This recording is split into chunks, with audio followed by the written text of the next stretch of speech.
जिसका डर था वही हुआ, खेसारी लाल यादव का गाना डिलीट। नमस्कार दोस्तों, मैं धनंजय कुमार इसी के बारे में आप सभी को बताने वाला हूं इस वीडियो में, तो वीडियो को लास्ट तक देखते रहें। और जो लोग मेरे चैनल को भी सब्सक्राइब नहीं किए हैं वो लोग कर लें, क्योंकि हमारे चैनल पर भोजपुरी का हर खबर सबसे पहले आता है। तो दोस्तों, आज सुबह सुबह खेसारी लाल यादव जी के पहला नवरात्रि गाने को आप सभी के बीच रिलीज किया गया है। जेम्स ट्यून भोजपुरी के यूट्यूब चैनल से इस गाने को भोजपुरी दर्शकों द्वारा पसंद किया जा रहा था खूब। यानी खेसारी लाल यादव जी का पहला नवरात्रि गाना बहुत ही अच्छा था, थोड़ा सा व्यूज कम मिल रहा था, और जैसे ही नवरात्र चढ़ता इस गाने पे अच्छा खासा व्यूज आने लगता है। लेकिन एक बहुत ही बड़ी और बुरी खबर आ रही है। बुरी खबर यह है कि खेसारी लाल यादव जी का गाना फूल अड़हुल ये गाना डिलीट हो चुका है। जी हाँ दोस्तों, यूट्यूब पे अवेलेबल नहीं है खेसारी लाल यादव जी का गाना फूल अड़हुल। और खेसारी लाल यादव जी का ये गाना कैसे हटा है, क्यों हटा है, ये तो मुझे मालूम नहीं।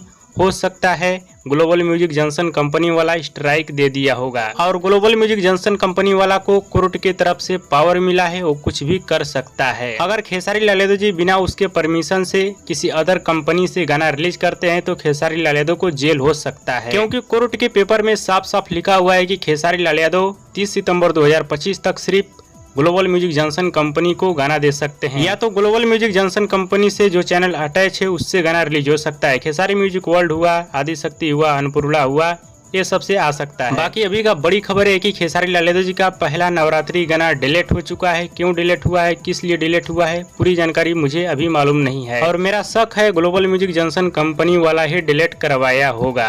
और दोस्तों, भोजपुरी की दबंग स्टार खेसारी लाल यादव जी का अपडेट आप सभी को पसंद आए तो ज्यादा लाइक करें, कमेंट करें, शेयर करें, सब्सक्राइब करें। धन्यवाद।